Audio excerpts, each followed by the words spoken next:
1, 2, 3.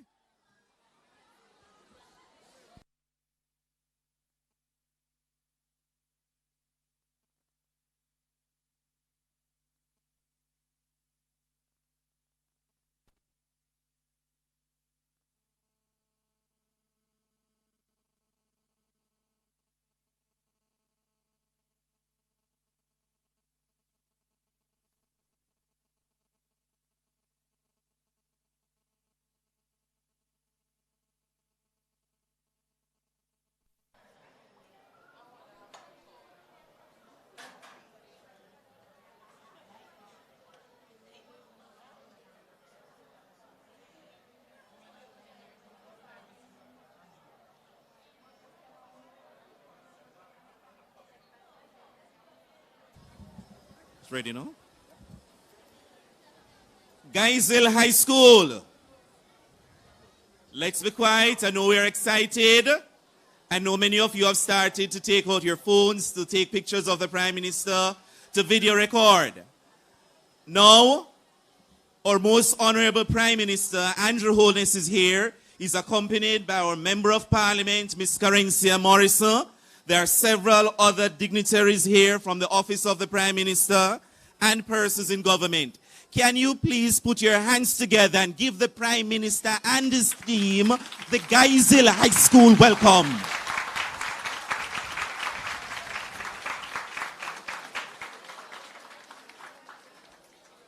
Okay. That thunderous applause from 1,005 students indicate to me and to all of us, Prime Minister Andrew Holness, that you are welcome to be here at Geisel High School. At this time, you have to listen very carefully. I know you're excited. Grade 7s? Yes, I know. We're excited to hear from our Prime Minister. He's going to be greeting you very briefly. At the end of the Prime Minister's greeting, we'll return to our various subject classes while the Prime Minister, it's just a little son. The grade 7s are crying for the son. He won't have you in it for very long. And that is an indication to the Prime Minister that he'll do something so in the future you'll not be in the sun. All right? So now, I was saying to you that the Prime Minister, at the end of his greeting you, will go to our various subject classes. We'll continue with teaching and learning, while all grades 11, 12, and 13 will engage in a session with the Prime Minister. They have much that they want to say to him. So at this time, again, I'm going to ask you to put your hands together as I now hand over to our Prime Minister, the Most Honorable Andrew Michael Holness. Thank you very much, Principal Donald. But before I speak, I'm going to invite your Member of Parliament to say a few introductory remarks. Carencia Morrison, MP. Thank you, Prime Minister. Geisel High, good morning. It is certainly a pleasure to again visit Geisel High School. And Principal Donald likes to show off that his school is the beacon, the king of the hills. The what? The champion school on the hill. And the reason we have Geisel High as #1, the hardworking members of staff.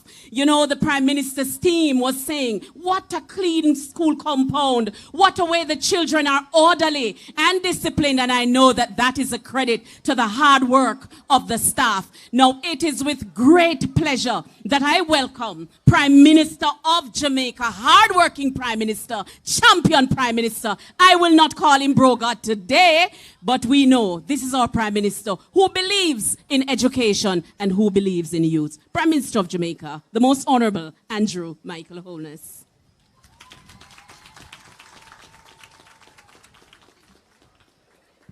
Thank you very much, MP Carencia. Now, you may not know this, but I spent a few years in the classroom. So I do have a few techniques that I can use to bring an audience, particularly a classroom audience, to attention. One of them that I used to use quite effectively is to say to all the students in the class, stand You're all standing. And then I would say to them, stretch as high as you can. So I'm going to ask all of you now to stretch as high as you can. As high as you can. As high as you can. And then we're going to count to 5. And then at 5, we're going to have silence. So, 1, 2, 3, 4, 5.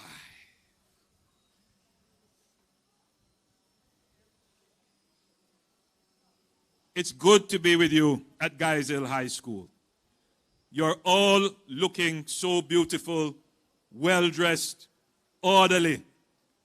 I want to commend your principal, Principal Donald, and your staff members, your teachers and your ancillary staff, your administrative staff, for doing such a wonderful job with the school. Please give yourselves a round of applause.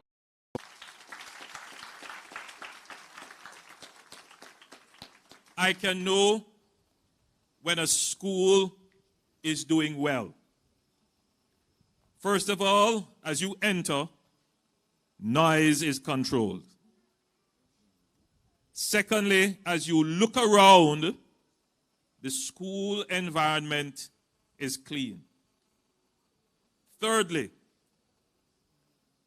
regardless of the physical circumstances of the school, the plant is maintained. Fourthly, even without adequate landscape, there is an attempt at gardening and greening the school. And fourthly, the students take pride in their attire and physical appearance. And then as you get to interact, you will see further as to whether or not discipline is in the school, whether or not the students relate to each other with respect. And then we begin to understand the academic performance of the school. And just from my brief interaction on my observance of these, I call them features of good education, I can tell that Geisel High School is doing very well.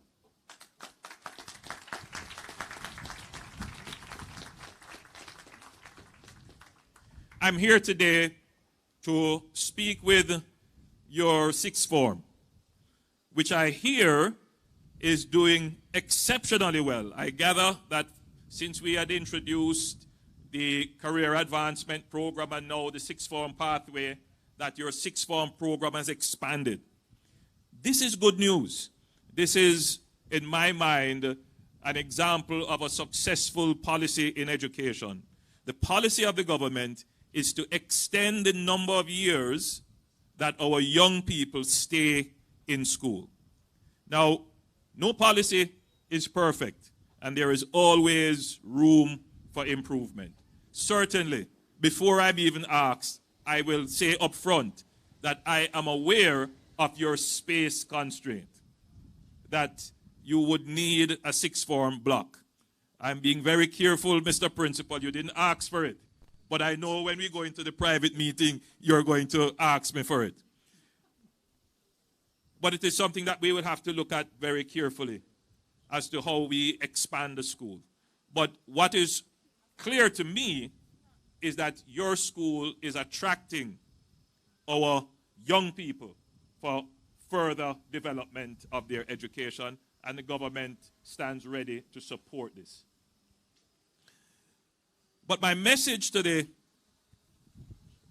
school population gathered is that for all of you, whether you're in grade 7 or you're about to do exit exams this year, CXC and others, 2024 must be the year when all of you commit to doing better in your various endeavors. I want all of you to commit to get better grades this year than you got last year. Who is going to make that commitment today? Who is committing to do better this year academically than you did last year? Mr. Principal, I am not convinced.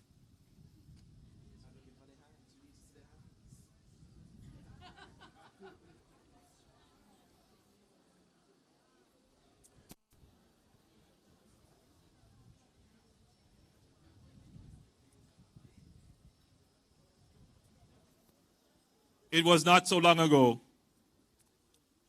that I too stood where you are standing now.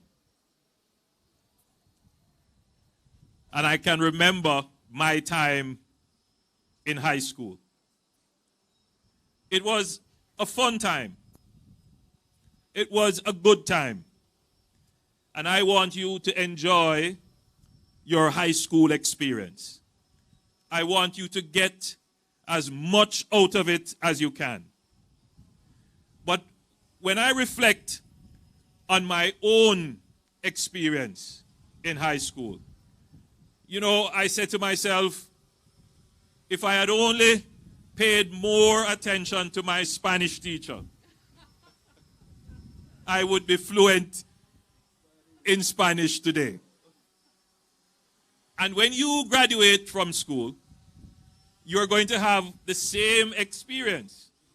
You're going to reflect on your time in high school, and you're going to say, if only I had paid more attention to my math teacher.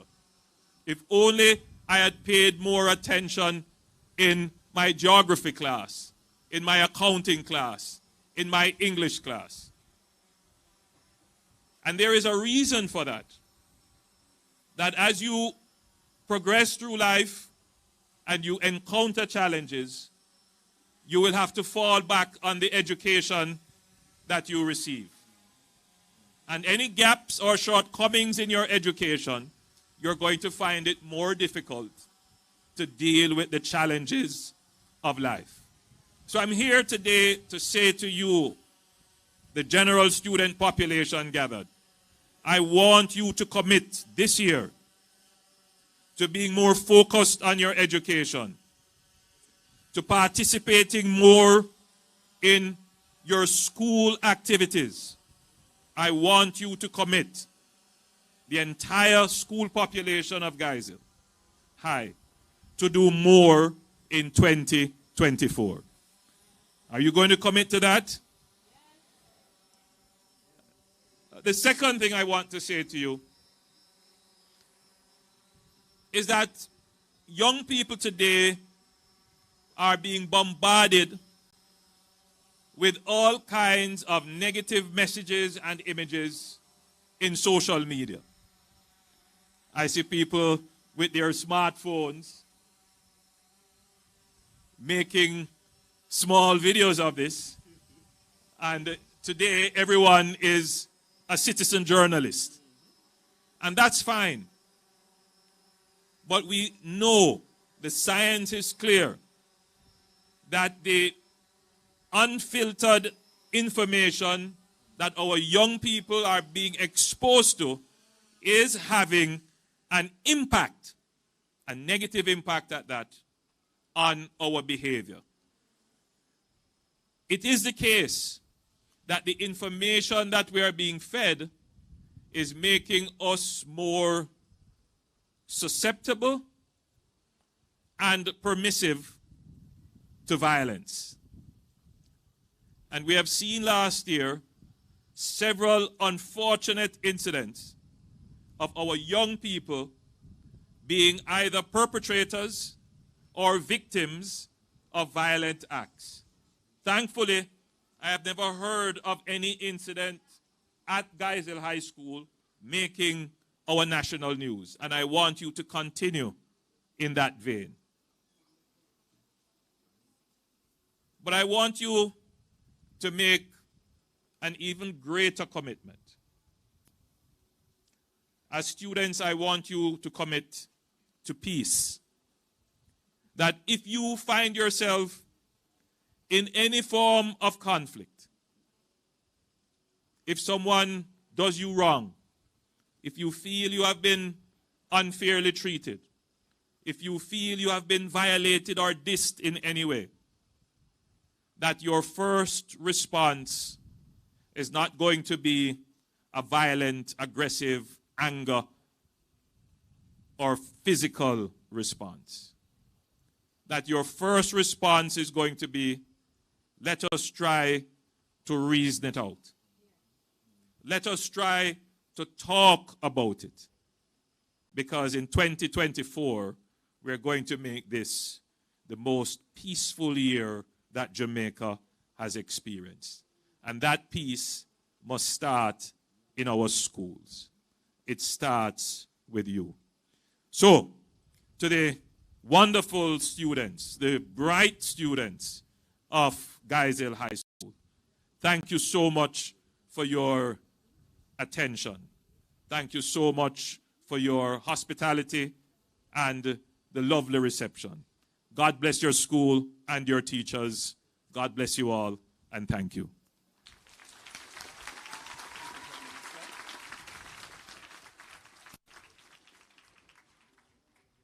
So students, you have heard it from our own Prime Minister. You have recorded it, so I'm sure you'll be able to play it again and again, and you listen to the words of wisdom. And certainly we'll continue to ensure that we remain a beacon right here on the Hill, especially when it comes to the area of peace and academic excellence. Can you again put your hands together for our Prime Minister?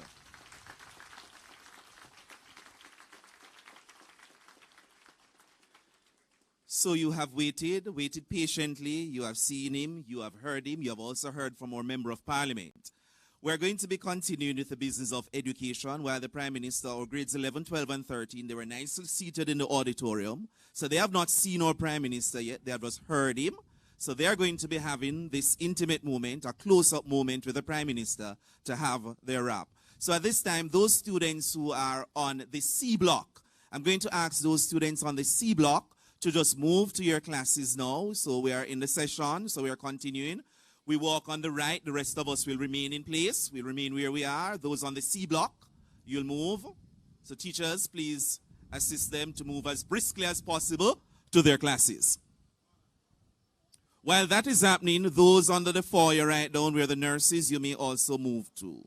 We walk on the right, and once we walk on the right, we'll get it together very quickly.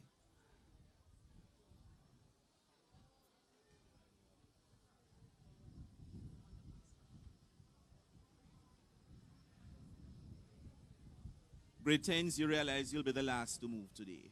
That doesn't normally happen.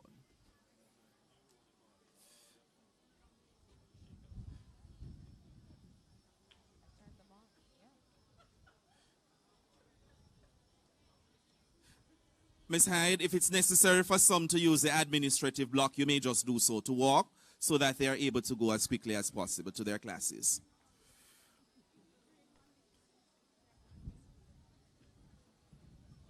You need them. Thank you very much.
All right, everyone, good morning to you and welcome everybody. The Prime Minister of Jamaica, the most honorable Andrew Holness.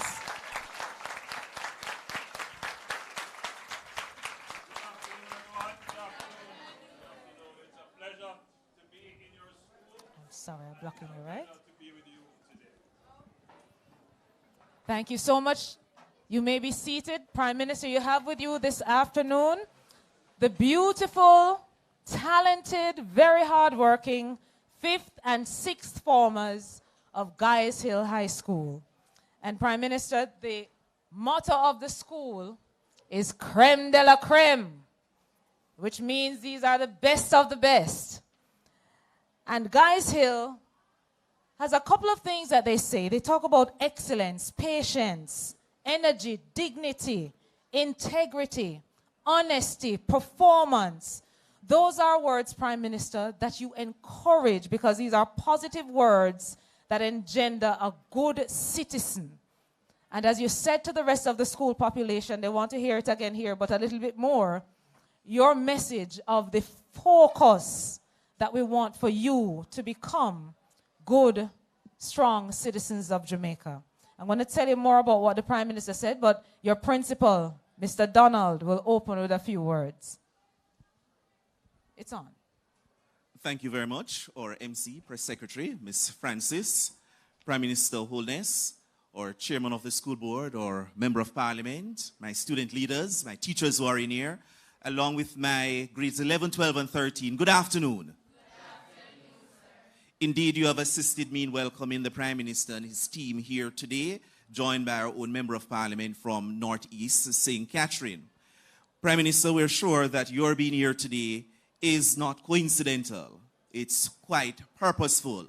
Students, you may well know that in the Prime Minister's household, he's very familiar with St. Catherine High School. No pun is intended. And he's right here at another St. Catherine High School. But we pride ourselves in saying that we're Guys Hill High School number. We're Guys Hill High School number 1. And Prime Minister, as you are here with these, my grades 13 and 12 students, some of them were quite excited when I told them the Prime Minister is coming here. And I wanted to find out what's the cause of this excitement. Why are you excited? And it's interesting, they said to me, sir, the Prime Minister is young. So what does that mean?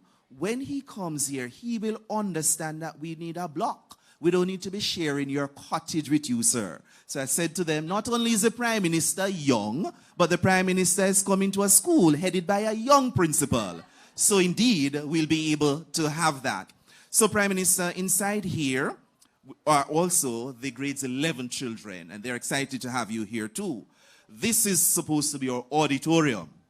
And this auditorium actually houses 4 classes every single day. So we had to pull apart our shutters in order to accommodate them. But our grade 11 students, as you have heard, academic excellence, that's a part of our core value. We're doing very well. And at this very moment, I need the entire group in here to know that the Cardi student, the student with the highest average in agricultural science, double award, comes from the Caribbean. I'm talking in the Caribbean, comes from Guys Hill High School. Can I have her stand? Avia Finley, the top student for agricultural science, Cardi, in the Caribbean.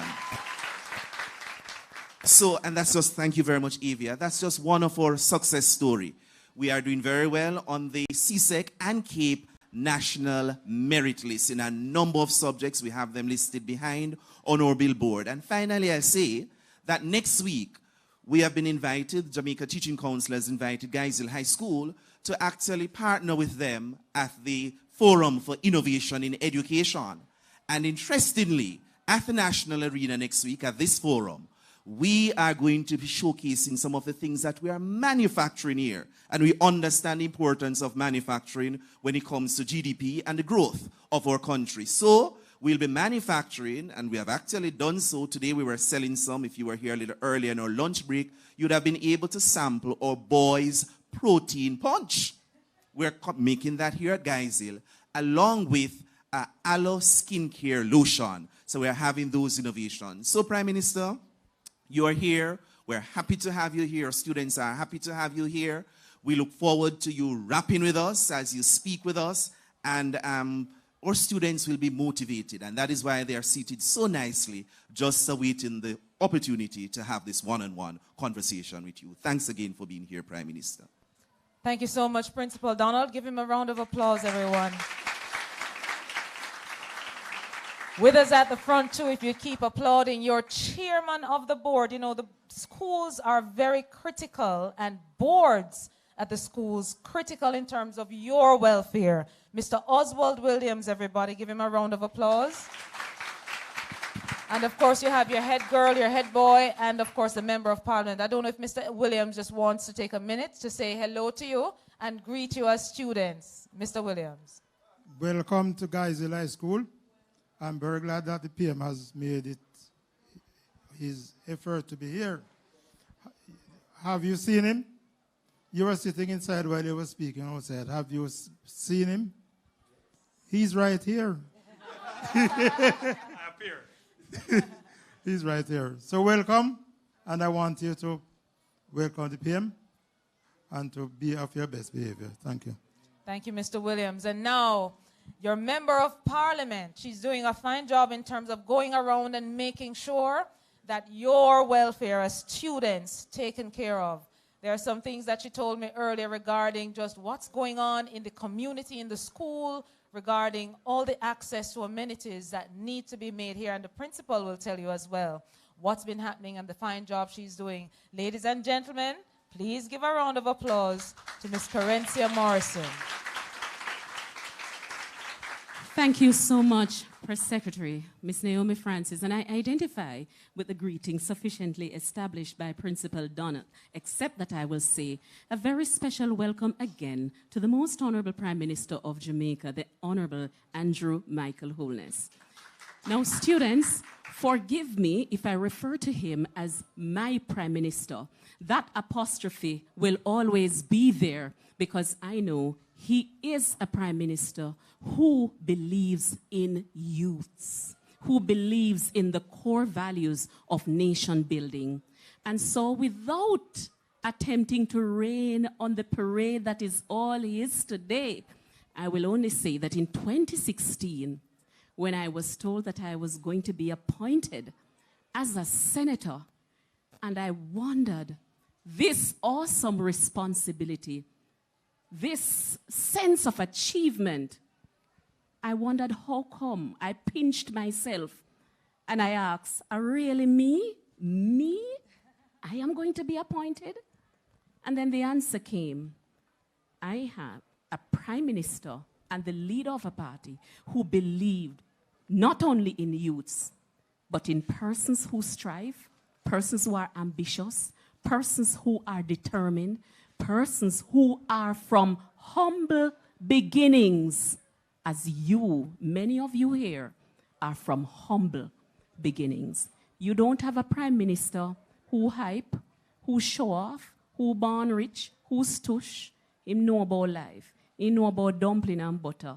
He know about hard life. He know about when the going gets tough and the tough gets going. And I'm sure that Prime Minister will tell you today to set goals, achieve them, and that nothing is impossible when you're disciplined and when you're determined. Prime Minister, it is a pleasure to welcome you to Geisel High School.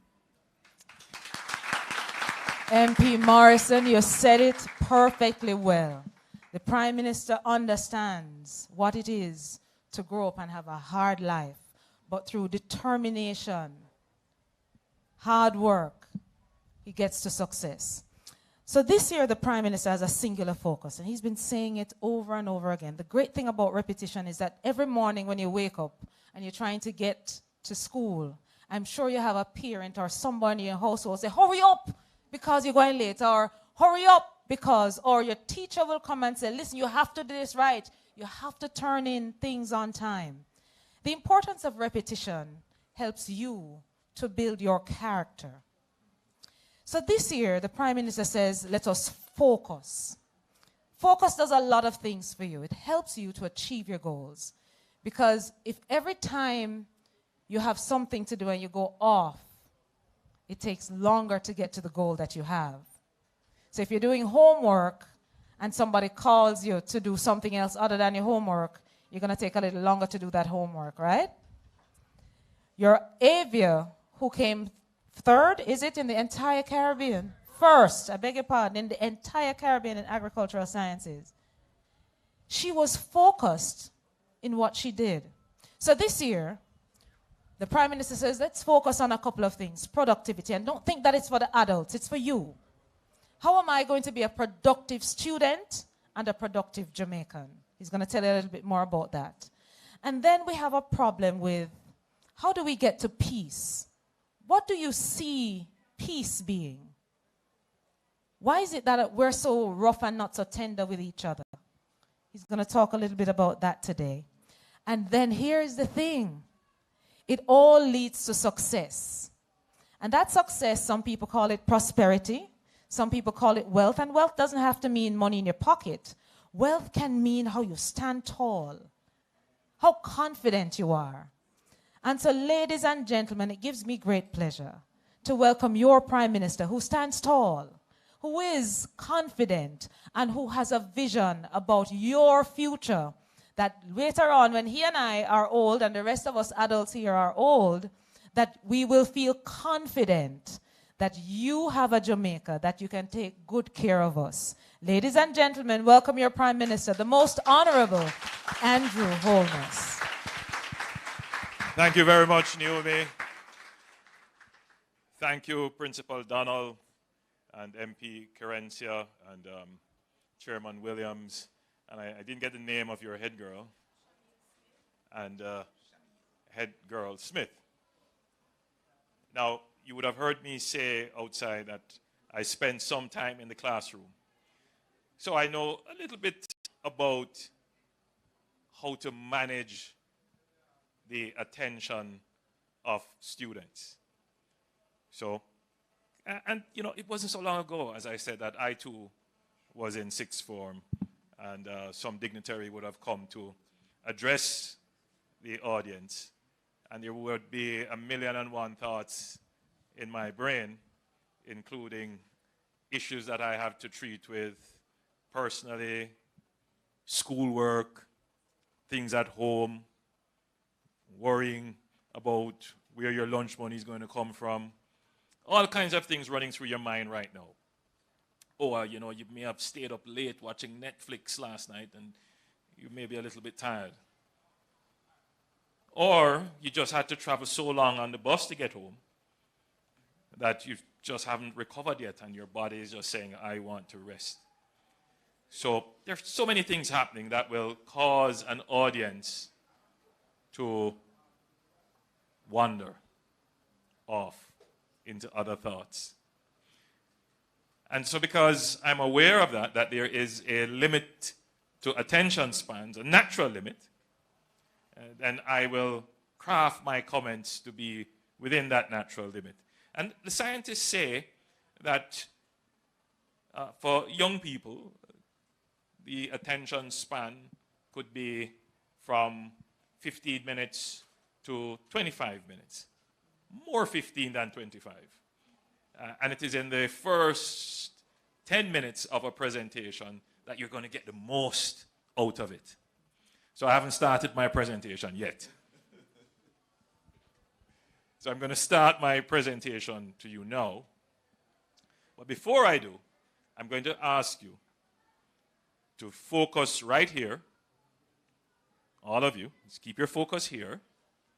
And I'm going to ask you to clear your mind. Can you do that? It's very difficult to clear your mind, but it can be accomplished by just focusing on one thought. So the thought that I want you to focus on today is productivity. So what should be happening in your mind now is, what does productivity mean? What is productivity? And I can see in some of your eyes that you're thinking about productivity. What is he talking about? What does it mean? What is productivity? What is he talking about? And in others, you're still off somewhere. But I want all of you to focus on productivity. Okay, so would anyone want to volunteer to tell me what they think productivity is about? Any volunteers? Otherwise, I'm going to select someone.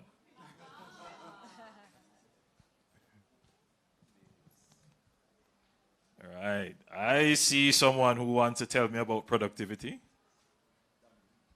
What's your name? Miss Sewell?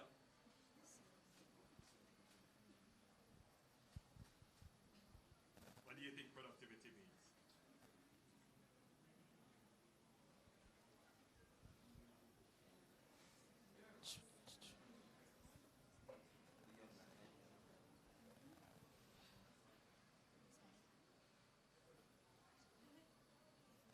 All right, tell me, what do you think productivity means? Put the mic up a little. Yes, go ahead.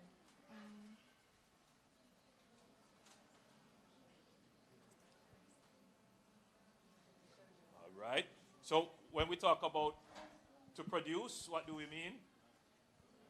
To make. That's what we mean, right? When we say we're producing, we're making things, right? And then the productivity means how much of that thing can we make? How fast can we make it? How more efficient can it be? So that's what productivity is. All right, Miss Sewell? Yes, sir. All right, so you promise me you're going to be productive? Yes, very good. How many people thought of that with productivity? Yes? Yes? So to produce, to make, and the productivity, how quickly can we do it? How fast, how efficient can we do it? What's the rate at which we do it? So, Jamaica, your country, your nation, is now at a phase in its development where we are all trying to grow our economy. Yeah, we're all trying to grow our economy. But an important part of growing the economy is our individual productivity. Meaning, what does each person contribute to the national output? So, do you believe that you are contributing to the national output? Tell me, how can you contribute to the national output? I can contribute to the natural out. Okay. Come stand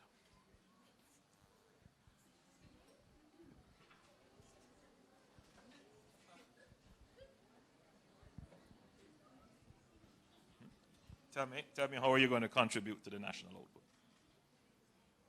I can contribute to. I can contribute to the national output by becoming a soldier and protecting the country. Very good. Very good.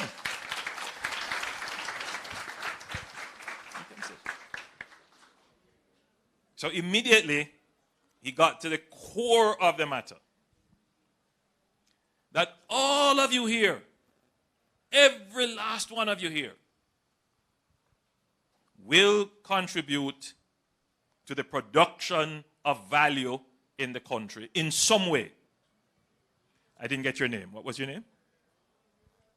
You could just tell me. Orrin Anderson. Orrin Anderson. Mr. Anderson here intends to become a soldier and protect the country. So that's one way of creating value. Value in security. What do you intend to do? How are you going to add to the production of value in the country? Entering into computer sciences, sir. You're going to do computer sciences. Yes, sir. And that is a field that we need a lot of people in, because that is really the cutting edge. That is the growing industry. Thank you very much. And we look forward to you in that field of computer science. Anybody else want to tell me how they're going to contribute to the production of the country? Sure. So I want to become a registered nurse. Yes. I see that nursing in Jamaica, the nurses, it's kind of short. So I want to contribute by being a productive nurse.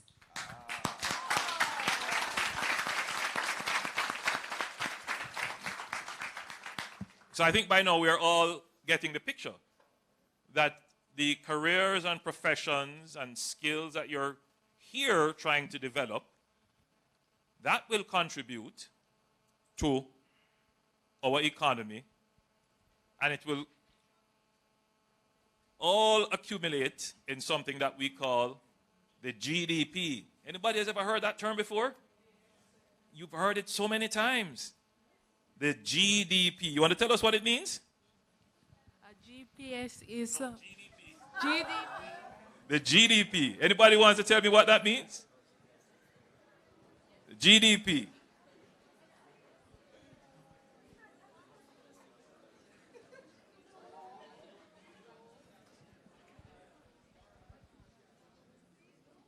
Oh, you don't want to tell me again? All right, I'll tell you what it means. Who wants to tell me? All right, I'll tell you what it means. It's called the gross national product. All right? The gross national product, the GDP. Never heard of it before? Oh, no. That's the GNP. But the GDP is a gross domestic product.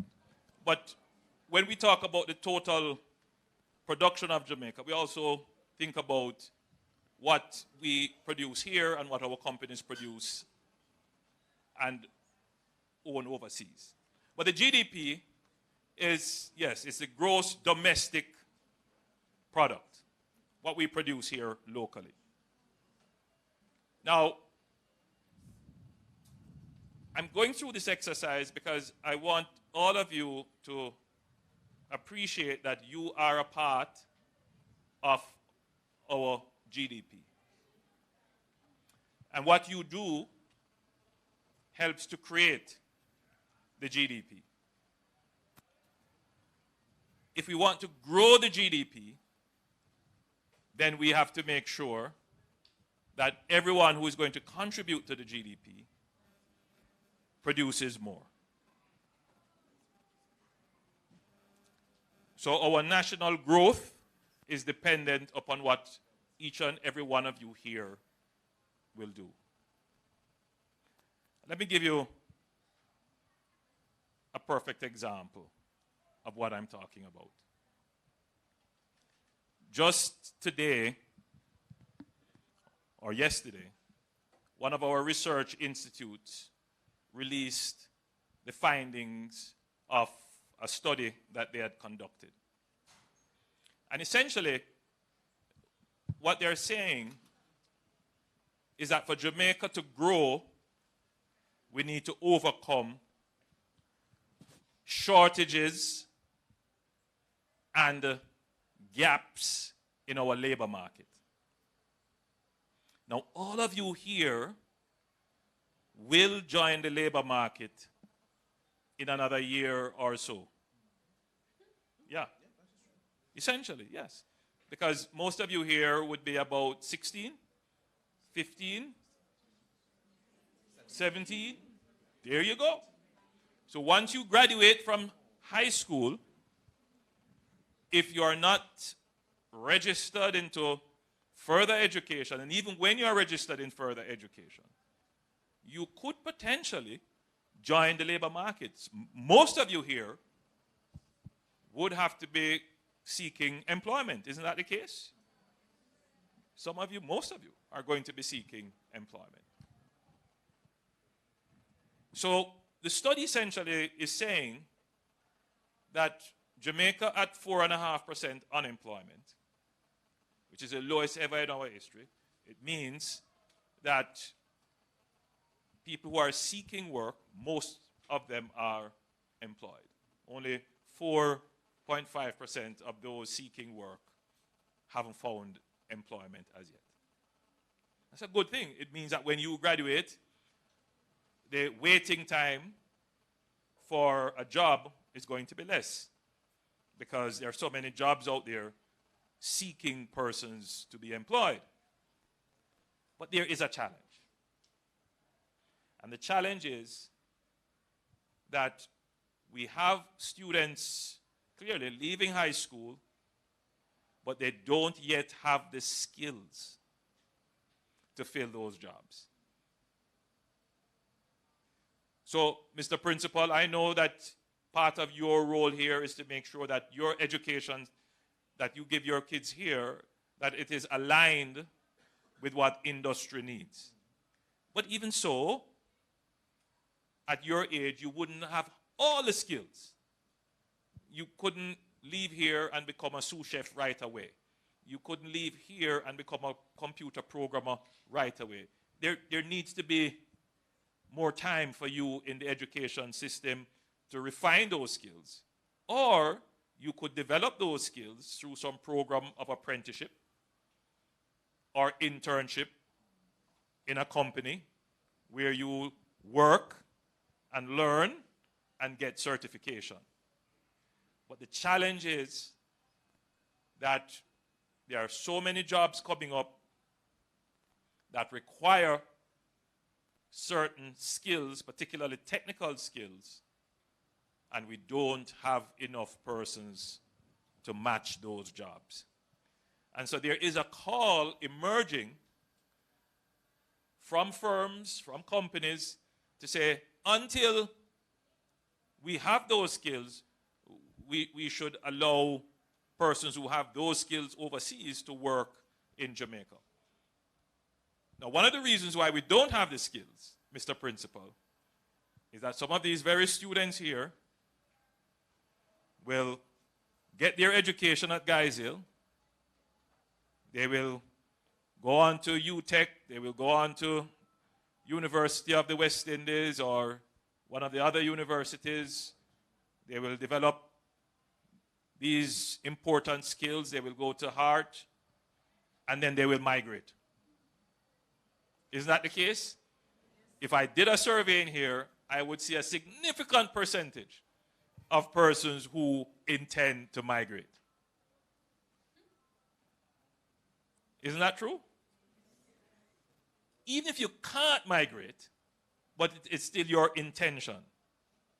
And I know when I was growing up, it was the same thing. It wasn't any different. I had many friends who postponed their lives waiting on a chance to migrate. They said, it didn't make sense that I do anything in Jamaica because my mother is going to file for me, send for me, as they said at that time. And then when I go over there, I will start life. And I know that there may be a few persons here thinking like that.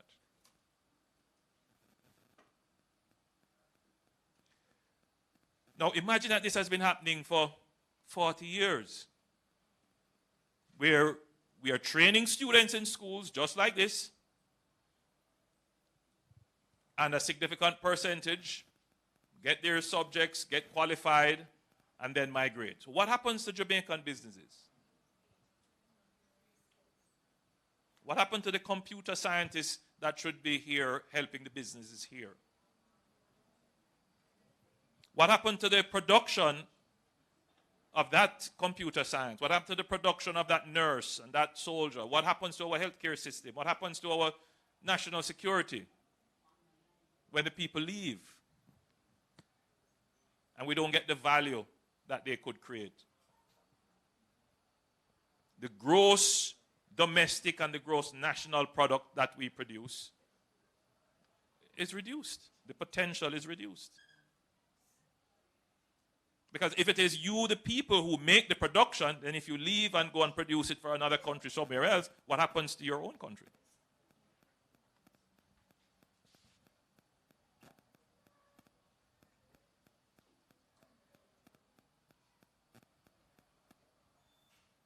I hope I'm getting through to you. That I need you to start to think about how we're going to grow Jamaica, the place where you live and you will inherit and you will be in charge of in very short order. That the solution is not somewhere else. The solution is right here in this hall amongst you. And each and every one of you is part of the solution to our challenges locally. Yeah.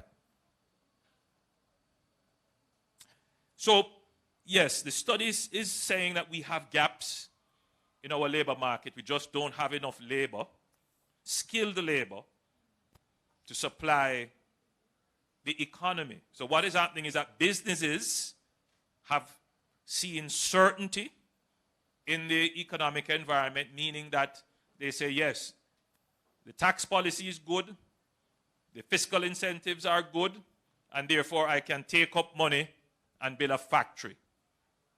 Or I can start a BPO operation. Or I can open a new diagnostic center. But for me to do that, I need people who will operate in the BPO. I need people who have training in computer science or in data science. If I open a new restaurant, I'm going to need chefs. Where are they going to come from?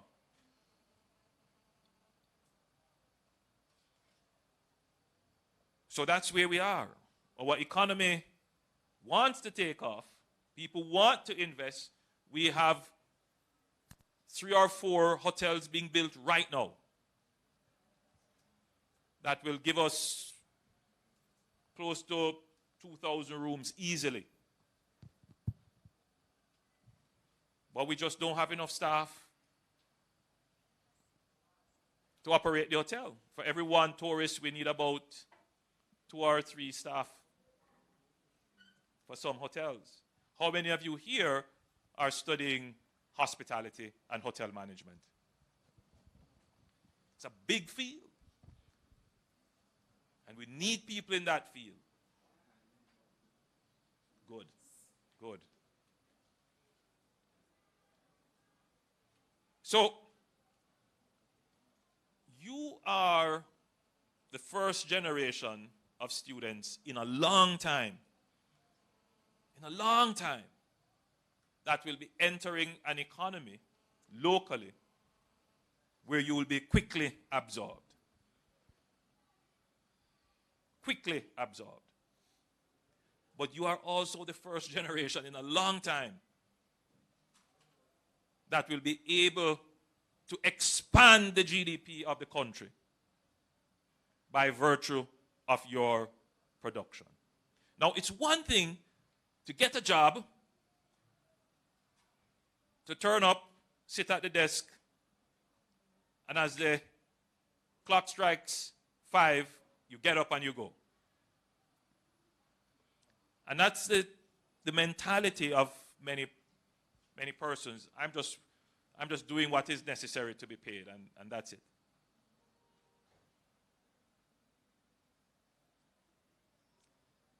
But that is not going to be enough to be productive. You will produce, but there's no guarantee that you're going to do more than you did last year. Because what has happened to us as a people for a very long time is that there is a disconnection between what we expect to be paid and what we actually produce.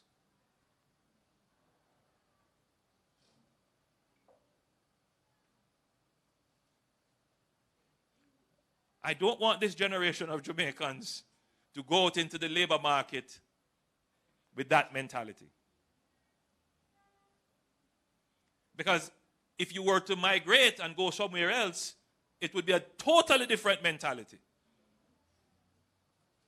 You would be holding down 2 or 3 jobs because the more output you give, the more you expect to be paid. We want you to have that same productive mentality right here in Jamaica, to do more with your time and your effort, to work smarter with your time and your effort. To understand that you're going to increase output, and that is the only way that you're going to increase your pay. It is not the length of service that entitles you to more pay. It is the productivity of your work that will entitle you to more pay.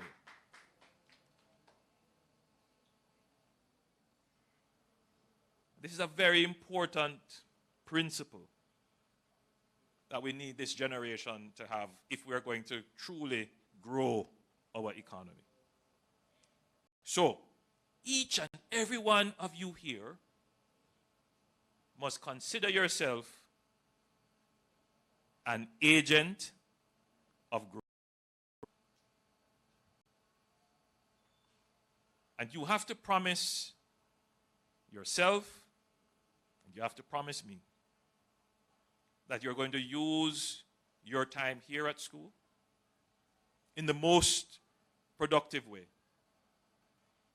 You're going to strive for academic excellence. It's very important. It's very important.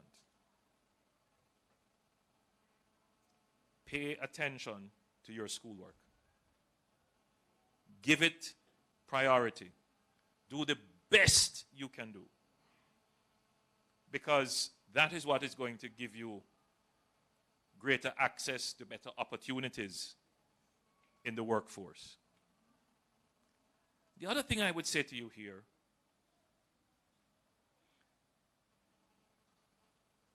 learn a skill. So I want you all to do very well academically. Meaning, I want you to have a broad understanding and a very good grasp of the foundations of learning. Your math, your English, your social studies, your geography, your economics, your accounting, your biology, your chemistry, your physics. Get a very good grasp of those things. They are foundations. And that is what will bring you equal to your peers wherever you go in the world, including embracing and learning other languages. But what is going to differentiate you? Many years ago, when I was Minister of Education, I did a study tour to Australia. Australia is very far. And Australia has a very good educational system that focuses on skills. And I didn't really understand what it meant to have a skill until I went to Australia and interacted with a skills training institute. So we went to a Caterpillar factory. You all know about Caterpillar, the large equipment makers. They make massive mining equipment and excavators and so forth. Now they're making equipment that's about the size of this room. Huge for mining. And they have young people like you, your age, 16 and 17. They are under an apprenticeship program. And what are they doing there? So maybe 20 of them. And they were there disassembling and reassembling the equipment. Now just imagine, the equipment is the size of this room. It's huge. And they have an instructor. So I went over to a set of them, and they were doing a particular exercise. So they were screwing up, they were reassembling a part on the equipment. And it just blew my mind. They had a set of buckets with nuts and bolts and screws. And they had to reach into the bucket, feel, take up the screw or the nut or the bolt, fit it to the part on the machine. And they had to do that without looking. No, I thought, sure, that's simple. That's easy. It would be easy if it were just one size screw, one size nut, one size bolt. But there were about 20 sizes there. And the instructor pointed out that that in itself is an important skill that these students who are training to become auto mechanics and repair personnel for these huge equipment that they must have. Because if for every bolt that they have to take up, they have to turn, look down, search around, pick up, not the right one, then they have to go back again, put down, turn. It would take them an extended period of time.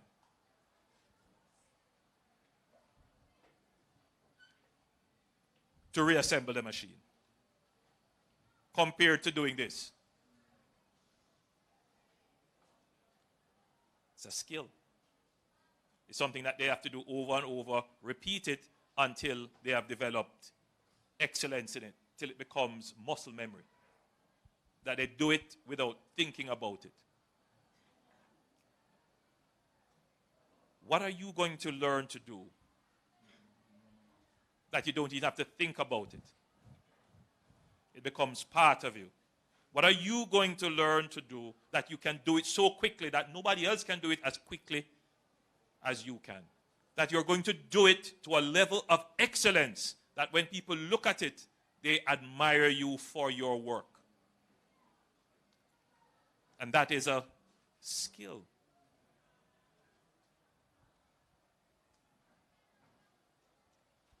So make sure you do the best in your academics, but also get a skill.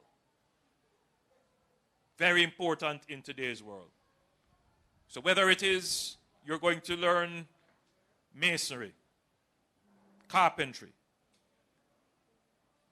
electrical installation,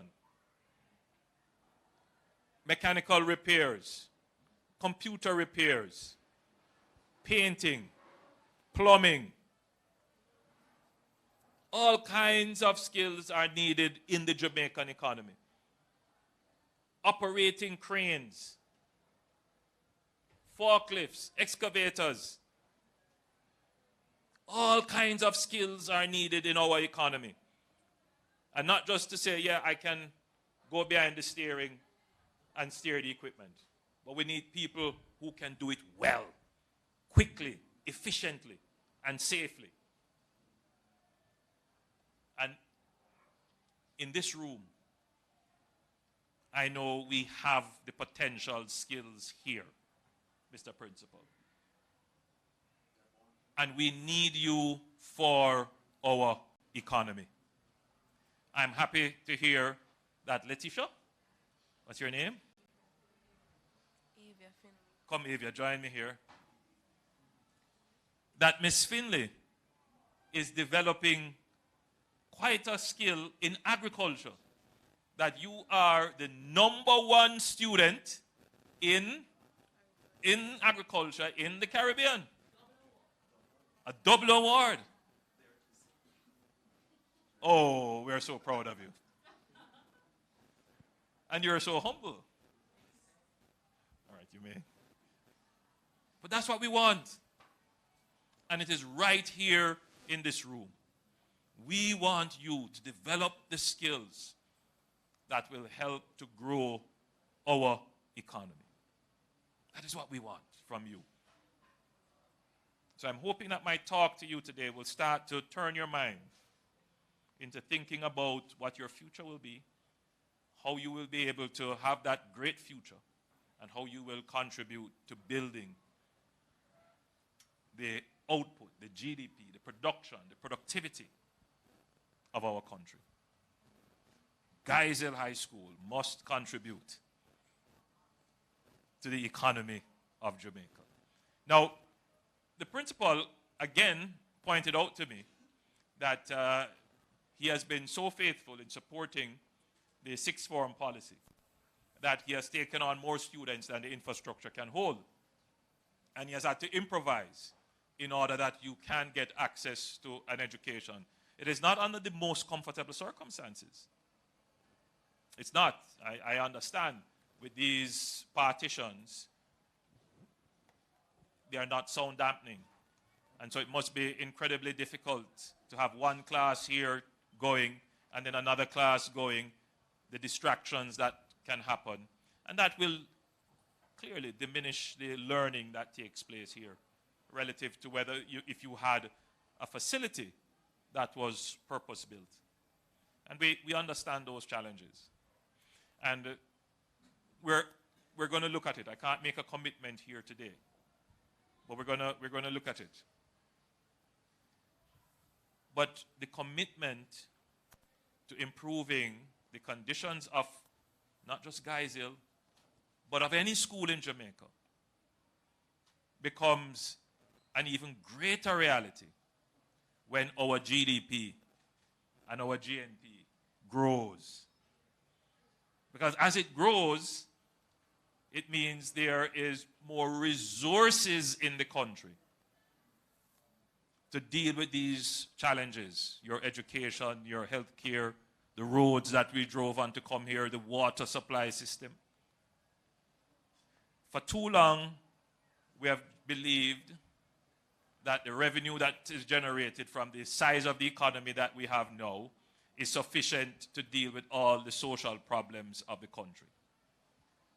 That is not the case.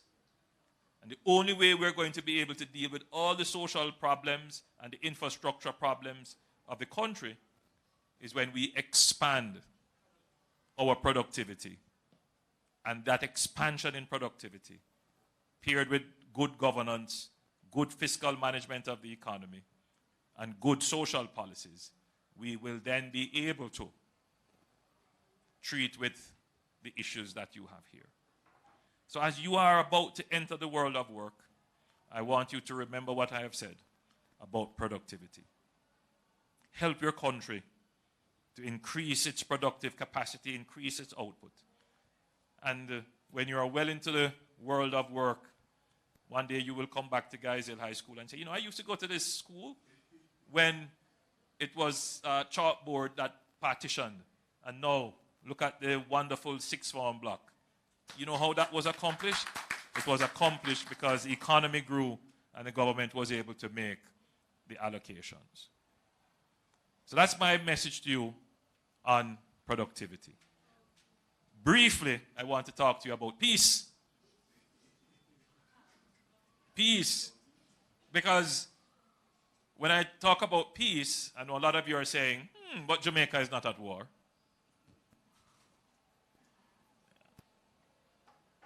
Peace is not the absence of war.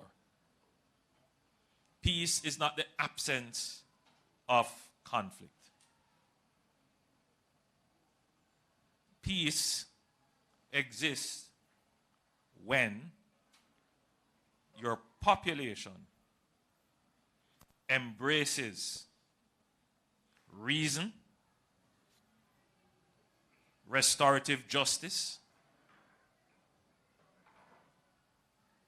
understanding,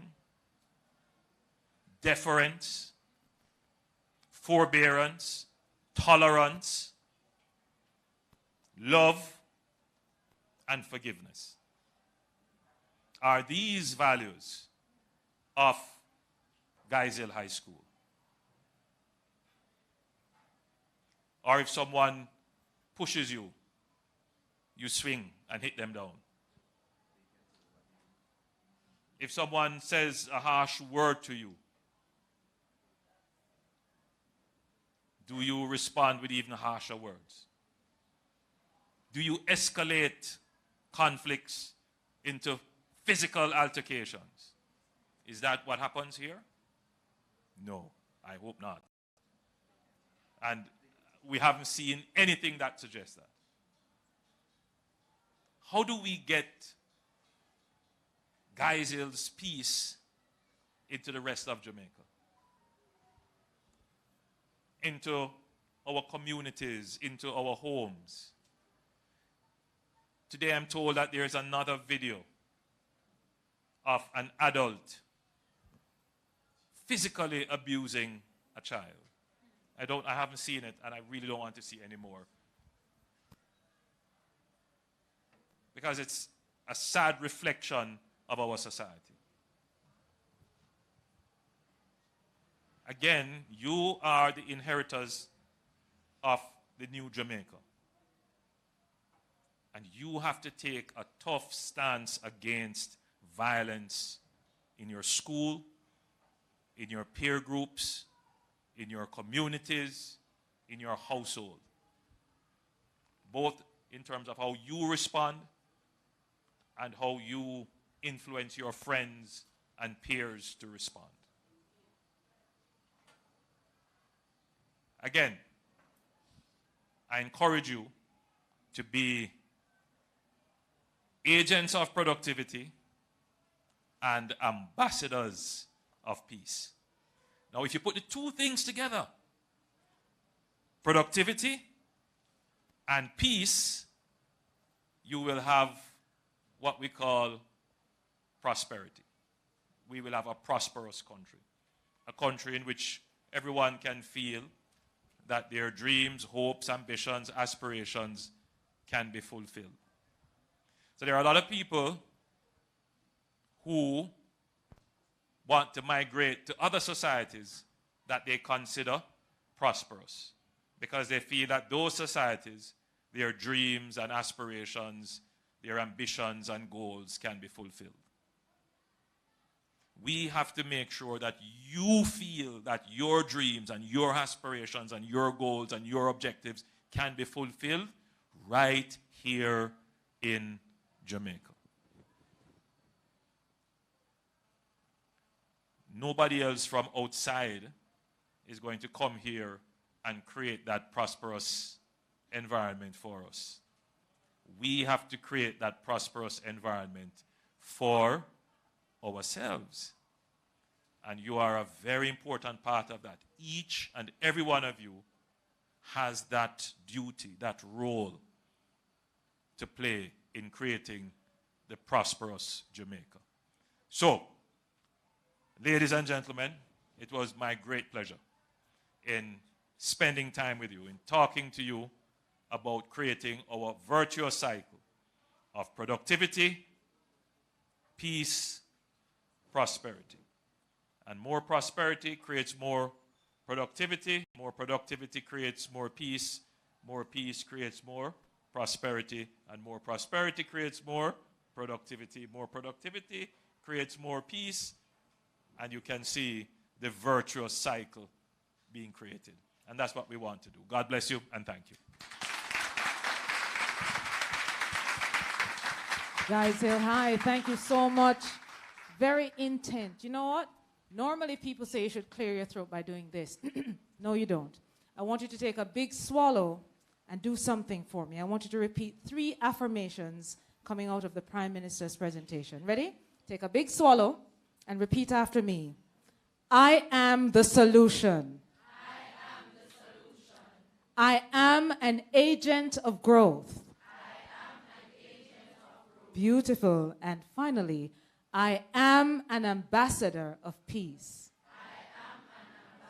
It's focus we're dealing with. If you focus on those, you'll become the citizen. You'll surprise yourself and become a great citizen of Jamaica. And of course, build that self-value and self-worth. And thank you so much for the attention that you've given. Now, Prime Minister, I hear we have so many questions. Earlier I said, make sure you raise your hand. Of course, you're going to be tall and proud and speak well and, get up and don't whisper. The first thing is that we don't whisper, right? You have a mic, but I don't want you whispering. So, again, raise a hand, those who have questions for the Prime Minister in terms of what he said. And again, not many people get a chance to talk anywhere in the world. I mean, even in children in America, they don't see their president a lot. You get to see your Prime Minister. So now you have an opportunity to speak to him and ask him questions. I see there's a question on this side, so I'm going to come. And Prime Minister, right after, there's some presentation to be made by the students who have done us proud by topping not just Jamaica, but the Caribbean as well. Let me go over here. I believe you have a question. There you go. All right. Remember what you do. Please stand for us. Good afternoon, everyone. Good afternoon, Prime Minister of Jamaica.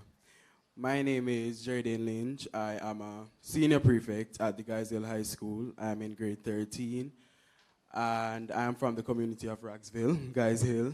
I've sat here and I've listened to your speech this entire time, and one of the major things that I've gotten from this speech is it all falls under this broad category of financing.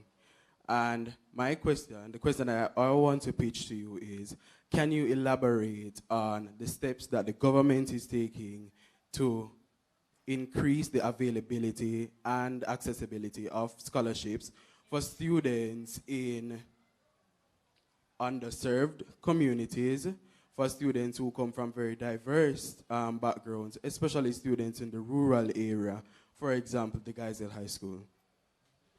Very good question. I'm going to interpret scholarship in the broader sense, but I'm going to answer it in the sense I believe you meant it as well, which is how is the government supporting your financial ability to afford tuition into higher education? That's the sense you meant it. So let's start with what is generally available, and that is the student loan. You know that this administration has removed the requirement for having two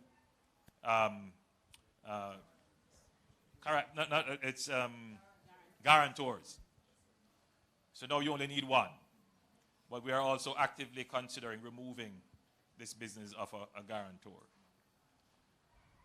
If you qualify on the path, if you're a student whose family is on path, then you get a grant, a fairly substantial grant, to go to tertiary institutions. And if you are a student from, as you call it, an underserved community, a student who is in a vulnerable situation, and you apply, they have other grants for which you can apply, and your circumstances will be assessed, and you can get a grant. Outside of that, the government has put in place measures to offer several STEM scholarships. A few hundred of them actually have been awarded by the Ministry of Finance for our students to study in the STEM field: science, technology, education, and mathematics. We have also put in place several other programs where we sponsor people in critical skills. And there are many scholarships which you would have to go through the Ministry of Finance. So the important thing is that if you apply to the Ministry of Finance, there are several scholarships there, including scholarships funded by overseas institutions and governments that you could benefit from. Now, outside of that, the government is adopting a new stance to education, meaning that the effort of the government, of previous governments, was at the primary level to attain what we call universal primary education, to increase literacy at the primary level. But you would have seen over the last 15 or so years that the new thrust of the government is to have what we call full secondary education.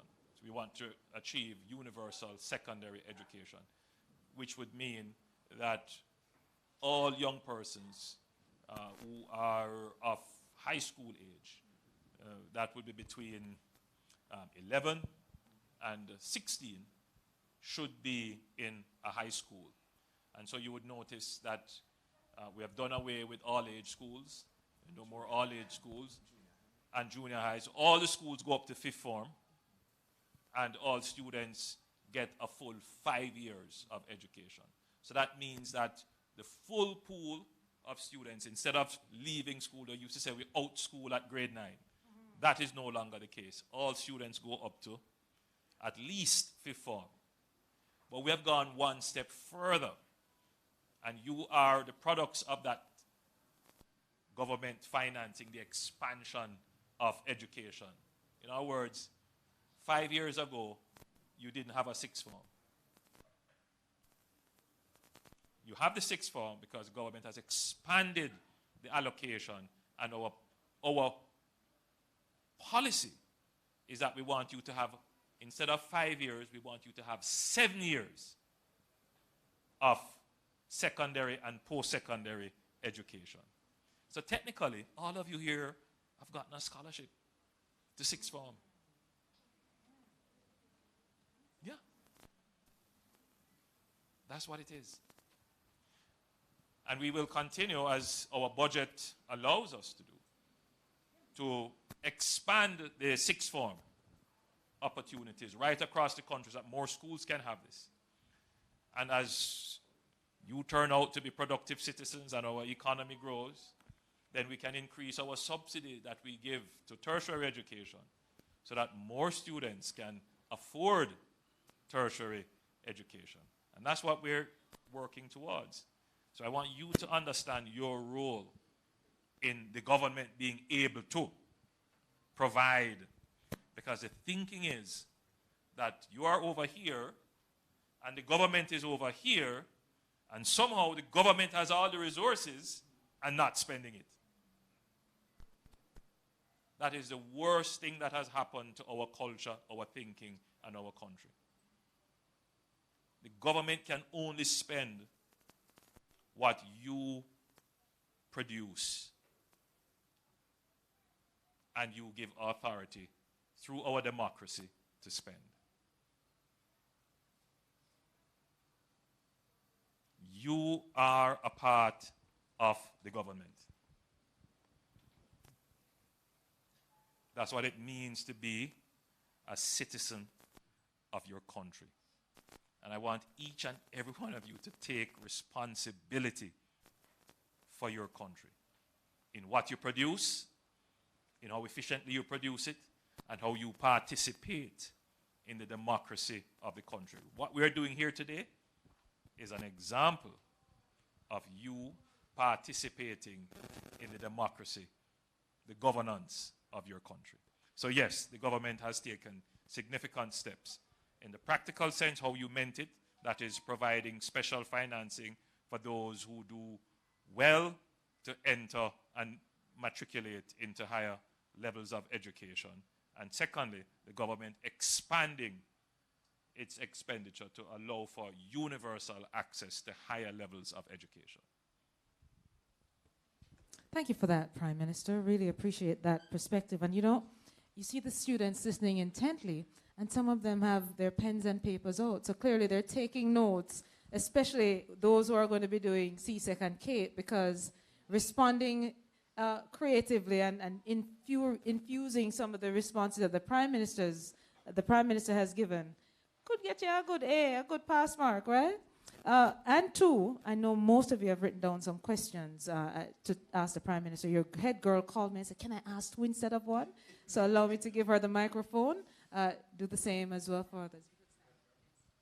Good afternoon, everyone. I am Shamil Smith, a 13th grader. Good afternoon, Mr. Prime Minister. So while listening to your presentation, I have come up with two questions to ask you. You mentioned something about BPO centers, if I am right. And you also mentioned that unemployment is at its lowest. So statistics has shown that as well, and it is also evident that the majority of adolescents applying and working at call centers have rapidly increased. How sustainable are these jobs, and should a student who attended university for 4 or 5 years just settle with a placement at a call center? All right, very good question, and that question is loaded and a reflection of the social consciousness of the society. Now, every job has value. The job itself has an intrinsic value, but you bring value to the job as well. And our ethic as a people must be, whatever our job is, we're going to do it well.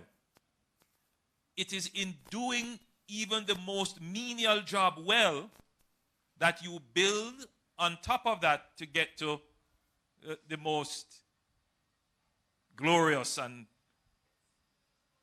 sought after job. So that ethic of working hard on whatever you do, I want you to keep that in your mind. Now, the issue as to whether or not BPO jobs are sustainable. The business process outsourcing industry has been around for a very long time.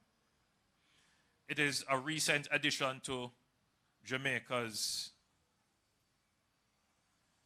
employment landscape. And it has been here now for about 20 years in the form that we have had it. But when it started out, we employed about 5,000 persons. Now we are close to 60,000 persons. So after 20 years, the industry is sustainable. But all jobs, no matter what, all jobs face obsolescence. You know what that means? At some point in time, some jobs will no longer exist. Okay? At some point in time, some services will no longer exist. Agree? And let me very quickly tell you of a story. Today, this is how we take pictures. Today. But I remember buying a disposable camera and taking Kodak pictures. And I had to take those reels of film to a Photoshop to have them developed. Now you tell me whether or not that is a significant profession or a job today. In fact, you know, when we talk about Photoshop, we're talking about Adobe Photoshop. We're talking about a software. So no matter what job it is, it will change over time. And the better thing for me to have said, rather than the job becomes obsolete, is that the skills required to perform the service will change. So it's not only important for you to develop one skill. It is important that you develop the ability to learn several skills. Do you remember earlier what I said to you? Develop your academic base.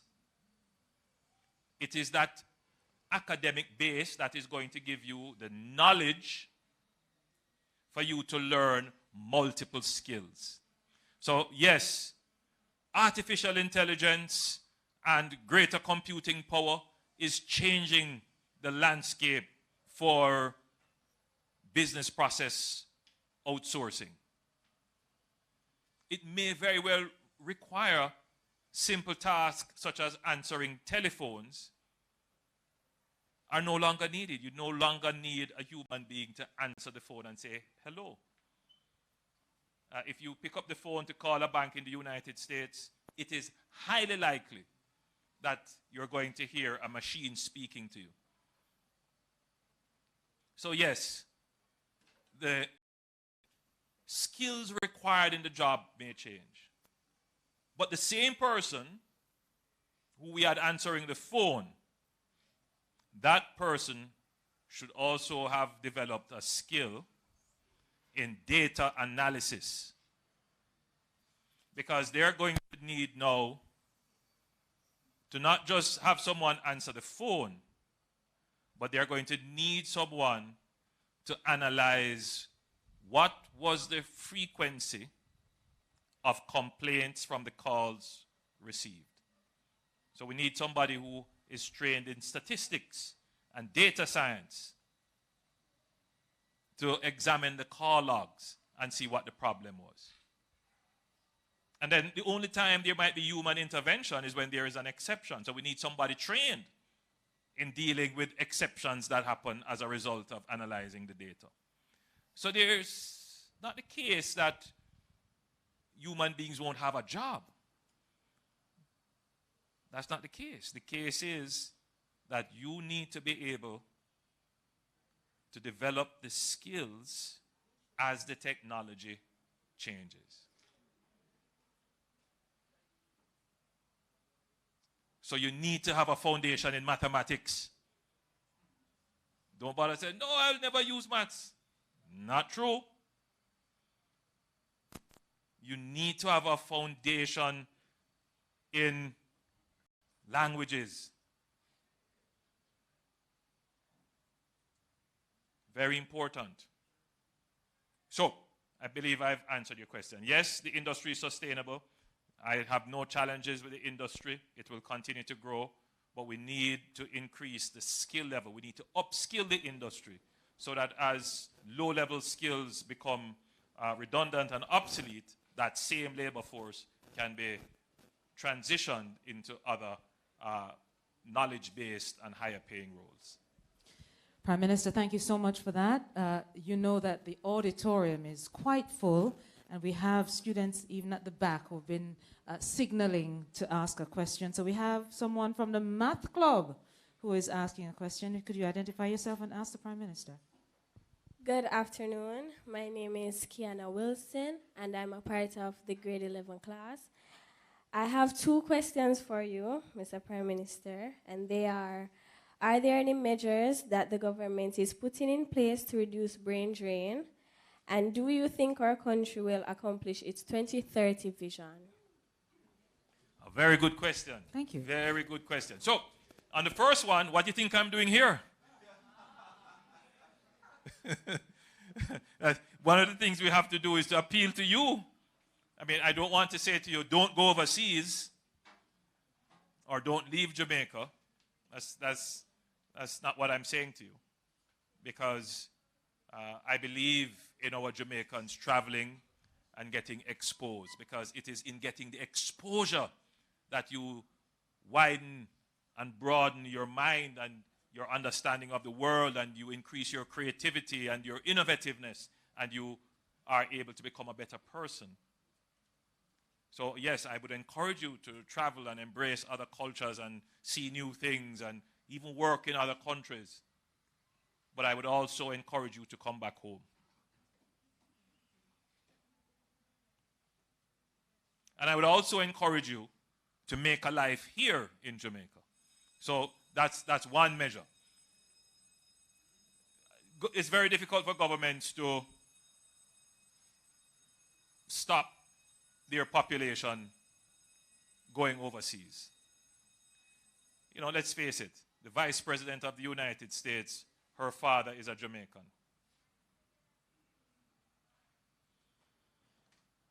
The truth is that the history of Jamaica is that we have always been a net provider of skills to the world.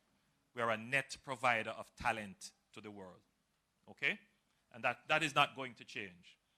Whether it is the building of the Panama Canal, the rebuilding of the United Kingdom after World War II, the building of New York, whatever it is. That's why we have such a large diaspora.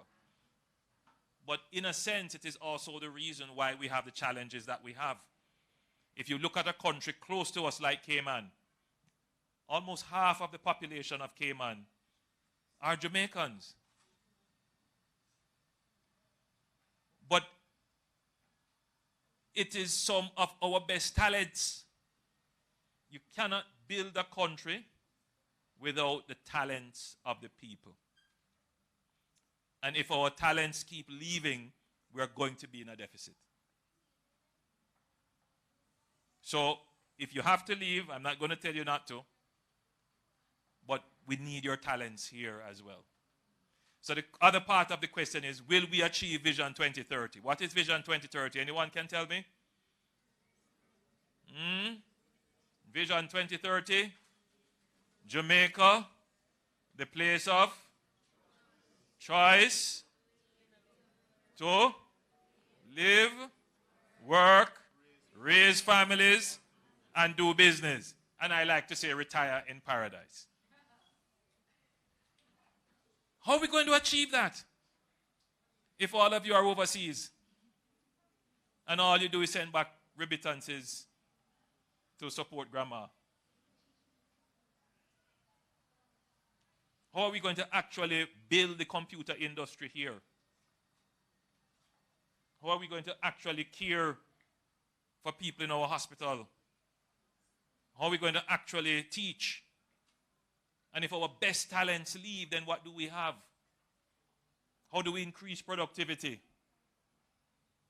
And that's the essence of the argument. I'm very happy you've raised that question. If we're going to achieve Vision 2030, we need our talent right here. We need you right here. And we need you to develop your skills and develop your talent so that we can increase our productivity, so that we can achieve the prosperity. Because what is the prosperity? The prosperity is that you have the choice. You don't feel you have to leave. You choose to stay here. Because this is the place where you can live, raise your families, do business, and retire in paradise. Wow, what a wonderful question, because it just ties everything together. Thank you so much, Prime Minister. Several hands I'm seeing. I'm really only going to take one more because the Prime Minister has several other stops and another parish to be in today as well. Do we want the male ending the question segment or the female? I saw her earlier. I may just squeeze in the male then. Let me get you one question and one to you.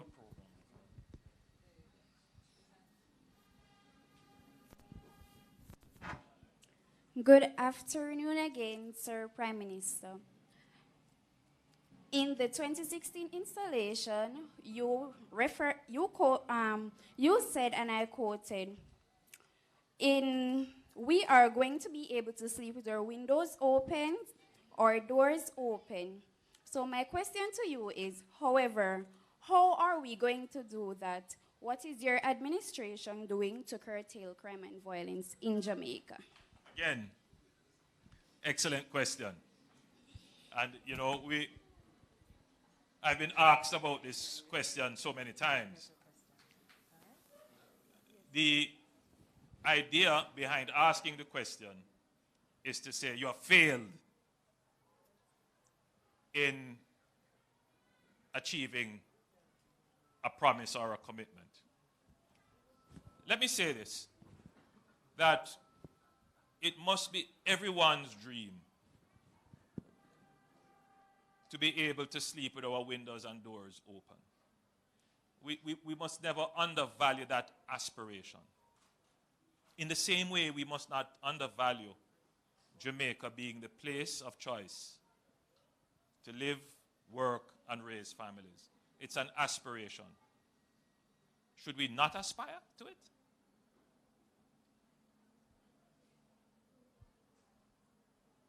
Is it something that you would want to see in your community? And therefore, we must keep it as a goal, as a dream, and not relish that it is something that we have not yet achieved.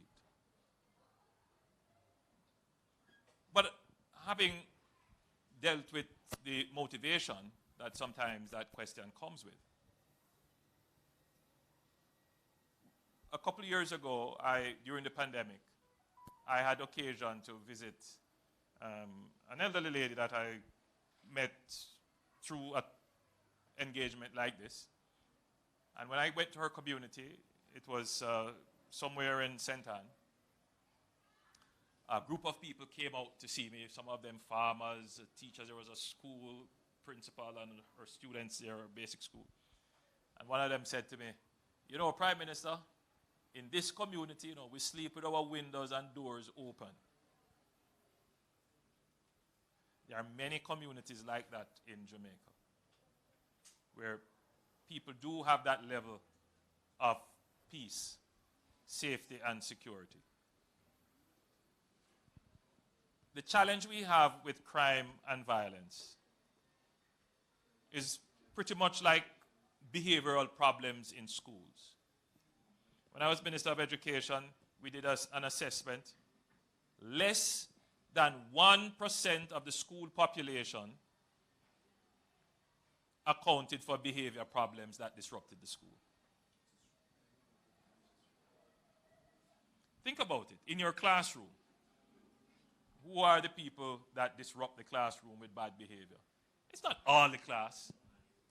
It's usually just a very small, if any. And we have that challenge in the country.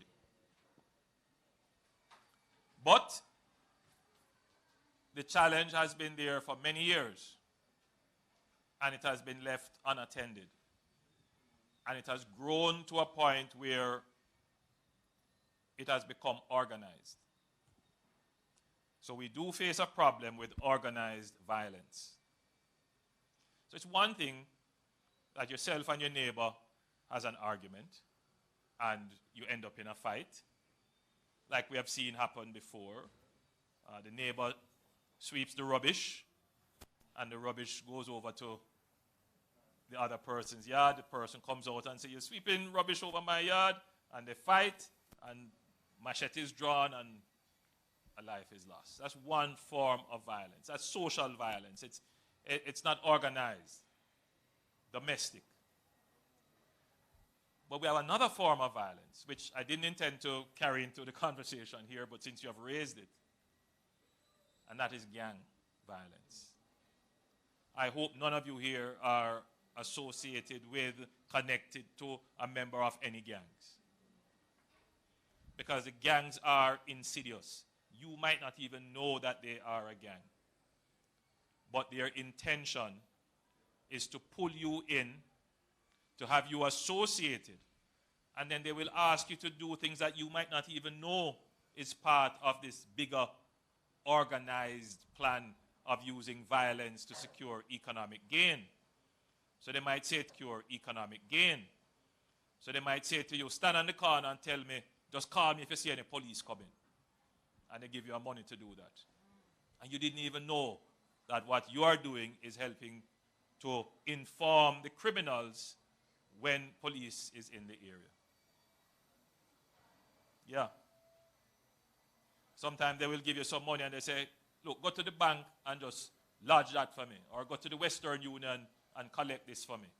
And you might just think it's just, but you are part of some bigger lottery scamming or some other forms of scams. And this exists in our society. And if there is any dispute between them or dispute with another gang, then they hire hitmen. Or they themselves go and purchase guns and carry out the heinous act. So we do have this problem with gangs. And you would have noticed that we have brought 2 cases to court where gangs have been prosecuted. So we have developed the anti-gang legislation, and we are going after the gangs as far as the law allows us to do. This year, all serious crimes are at their lowest level in 23 years, the lowest level in 23 years, and that's statistically proven. Murders are down 7.8% this year. But they are still at what I consider to be an intolerably high level. And so we have to put in stronger measures, in my opinion, to change the risk-reward ratio for the commission of crimes. So our criminals feel that they can bust the case, as they say. That if they get arrested, they get a good lawyer, and even if they are convicted, the time that they will spend in prison is not a deterrent. So we are going through that process now of increasing the penalties to change the risk-reward ratio for crimes. One law that we have done that with, and it is now having an effect, is with the Firearms Act. When I was going to school, we used to play something called gun war. I don't know if kids... it was, you know, we make board guns and we run up and down and cowboys and Indians and that kind of thing. I guess these days it's video games. And so there's always a kind of, you know, youthful fascination with guns. Unfortunately, it has moved from just youthful fascination to an addiction. So youngsters who find themselves around guns literally get addicted to the power that guns give them, because immediately they believe that they get a sense of respect in the community. Not understanding that it is not a respect, it is fear. People fear them. And they get addicted to that. And they want to be seen with guns. Unfortunately, a few days ago, a 14-year-old was killed. And a firearm, I understand, was recovered. And then subsequently, there were pictures being circulated of allegedly of the youngster with firearms. And I say to all of you here, particularly our young boys, do not get involved, associated with anything to do with a gun. The penalties are very harsh, and they will get harsher. So there are many things the government is doing, and the government's investment in national security is working. Serious crimes are down, so murders are down, shootings, rapes, robberies, break-ins are all down, and has been going down over the last 5 years. Murders continue to be a challenge, but again, the people who murder, a very small number who commit a lot of crimes, and we are working through intelligence to slowly get at them and the gangs. It will take some time, but I'm confident. In the same way I'm confident that we will achieve Vision 2030, we will reduce our murders. And one of the reasons why I'm here today is just for that. Focus on productivity, but we also focus on peace. And if we focus on peace, no murderers will be coming out of this classroom. How about that? And if Geisel doesn't contribute to the problem, and all the other schools doesn't contribute to the problem will be solved. So remember now, you, all of you here, are agents of productivity, ambassadors of peace. And we focus on those two things, we will achieve Vision 2030, which is prosperity. Thank you, Prime Minister. Everybody give the Prime Minister a round of applause. All right, we have to make a very hard stop there. Thank you so much. You've been so attentive. Prime Minister, do you know that the 4-H Teacher of the Year is from Guys Hill High? Miss Bailey? Is Miss Bailey around? Wave to the Prime Minister, please. She may be around the back. Also, the Teacher of the Year for Mathematics and second place in Region 6 and 15th for Jamaica is also here. Shaveen Harrison. Give Miss Harrison a round of applause, ma'am. Wonderful. But today, Prime Minister, if you will, we have 3 big awards that we have to hand out. Mr. Principal, I want you to as well come along, because Prime Minister, Guys Hill High, the creme de la creme, could not have you here and not have you present this major award to a very special student. Mr. Principal.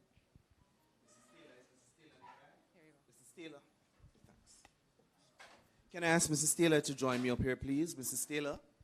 In the interim, as Ms. Taylor gets here for the other awards, we have this big award, as mentioned by Ms. Francis.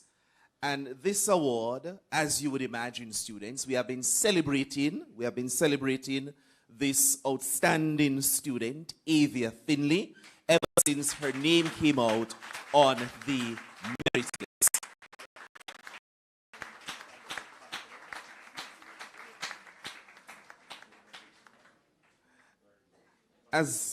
as that is being done, I must say, and it would be remiss of me not to say, that the successes of our students here is highly dependent on the hard work and the worth of all the members of staff. Students, can you put your hands together for all of your teachers?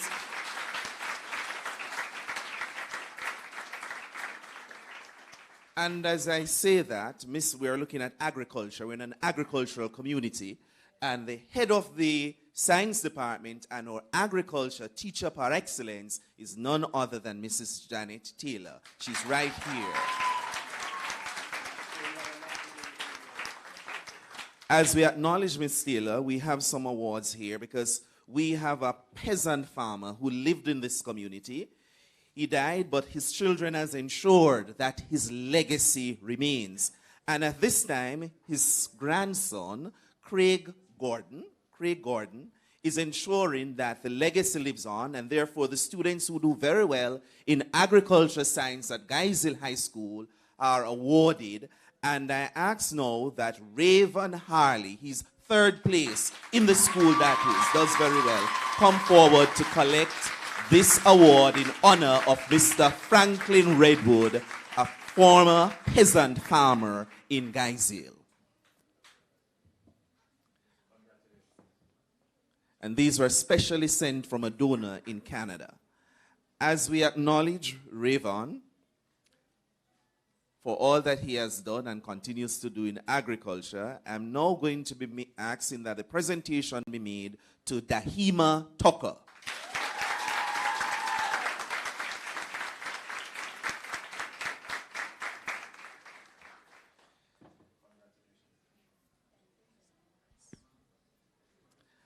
And finally, we're going to be making a presentation now to Janara Taylor, who came in the first 5 in the Island for Agriculture Science double award.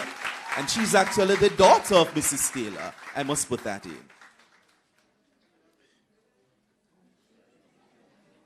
Thank you very much.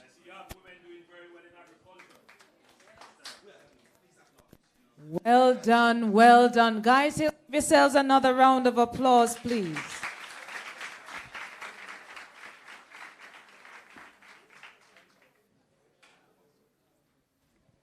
We do have one final thing, but before we do that, I do know that you've had questions. Several students, Prime Minister, had their hands up. We will ensure that we get your questions, but remember too that the Prime Minister is always accessible. Anybody knows how? Through what? Through what? Through me. No. That's a very good answer. But all of you, I'm sure, have a cell phone, right? So you have social media. So he's always accessible on social media. Of course, Andrew Holness JM on all the platforms, Facebook. Which one are you on? You're on TikTok, right? Mr. Principal? They're on TikTok, I'm sure. All right. And you're also on Instagram. I hear Instagram over there. All right. You're on Instagram and Facebook as well as Twitter. So Andrew Holness JM is where to go. Swallow again for me. Ready again. I am the solution. I am an agent of growth. I am an ambassador of peace. Give yourselves a round of applause. Your head girl is going to do the vote of thanks.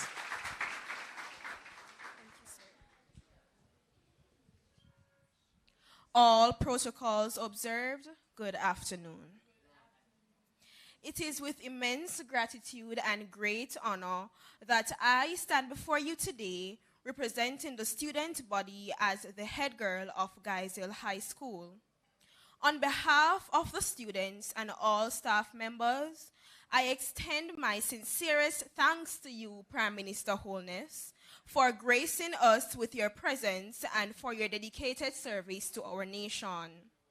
Your emphasis on education as a cornerstone of national development resonates deeply within us, the students.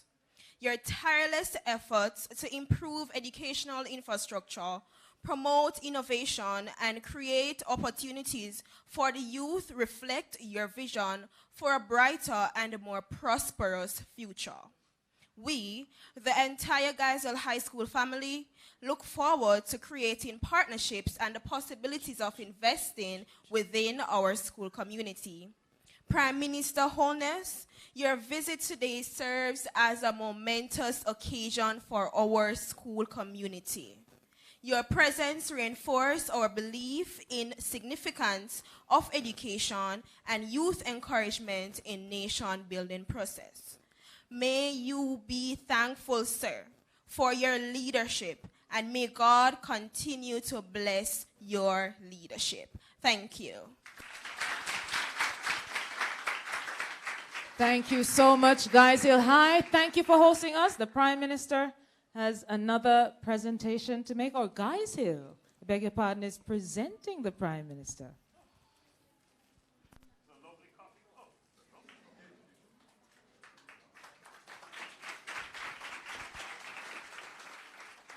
Thank you so much, Geisel. And Ryan Ray Hyatt, the head boy, is there. Prime Minister, that's a 50th anniversary, is it, mug? All right, that's another cup, sir, that you will have in your collection. So, Geisel High, thank you so much for hosting the Prime Minister. He really, really enjoyed it, and thank you for being so attentive. Remember, what's the word for this year? Boy, them listening, you know. Productivity. All right, and of course, peace and prosperity. Thank you all for being such a good audience. And remember, be confident. We're Jamaicans, right? Have a good afternoon, everybody. Well, before you go, yes. Thank you so much, Press Secretary. Now, I couldn't come to the school and not support the efforts of the school. So I was just talking to your principal, and he mentioned that you have so many extracurricular activities, so many clubs, but he recommended the Key Club as the club that I should seek to give some sponsorship to. So I wish to announce that I will give some sponsorship to the Key Club. So, Mr. Principal, you will put together a little program, and then we'll determine how we can support the Key Club of the school. Thank you so much. You have been a wonderful audience.